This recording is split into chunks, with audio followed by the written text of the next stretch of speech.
Pinabulaanan ng palasyo ang mga pahayag ng umano'y bagman na si Ramil Madriaga tungkol sa umano'y kasunduan paghalili ni Vice President Sara Duterte kay Pangulong Ferdinand R. Marcos Jr.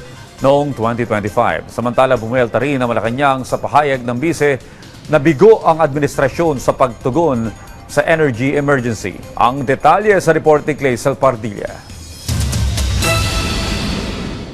Siya po ay nagulat. Dahil hindi po ganun ang Pangulo. Pinabulaanan ng Malacanang ang alegasyon ng dati umanong bagman ni Vice President Sara Duterte na si Ramil Madriaga. Sabi ni Madriaga sa pagdinig ng House Committee on Justice sa impeachment complaints laban kay Duterte, nagkasundo umano si dating Pangulong Rodrigo Duterte at kampo ni noong presidential aspirant na si Pangulong Ferdinand R. Marcos Jr. na kung mananalo ay magbibitiw ito sa pwesto pagdating ng 2025.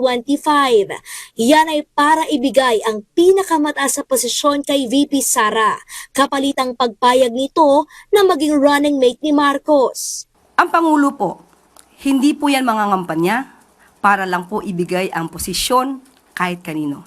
Ang sabi ko po natin, nangako po siya na siya'y magtatrabaho para sa bayan at tatapusin ng termino. At kung hindi voluntaryong bumaba sa pwesto si Pangulong Marcos, extraordinary measures of overthrowing BBM will be considered, which include assassination, mass resignation of government officials, civil disobedience, and even an armed assault of Malacanang. tugon dyan ang Malacanang. Ang NBI na po ang dapat mag-imbestiga rito. Pinalagan din ng Malacanang ang pahayag ni Vice President Duterte na bigo umano ang administrasyon na maibsan ang mahal na presyo ng langis. Hindi dahil kulang ang pondo ng pamahalaan, kundi dahil ginagamit umano ito sa pamumulitika.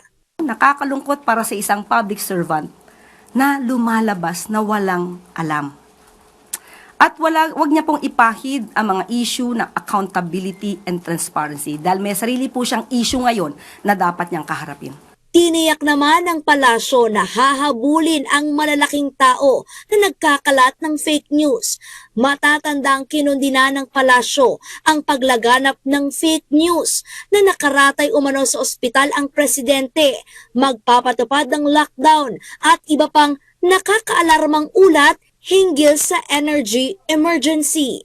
Clay Salpardilla para sa Pamansang TV sa Bagong Pilipinas.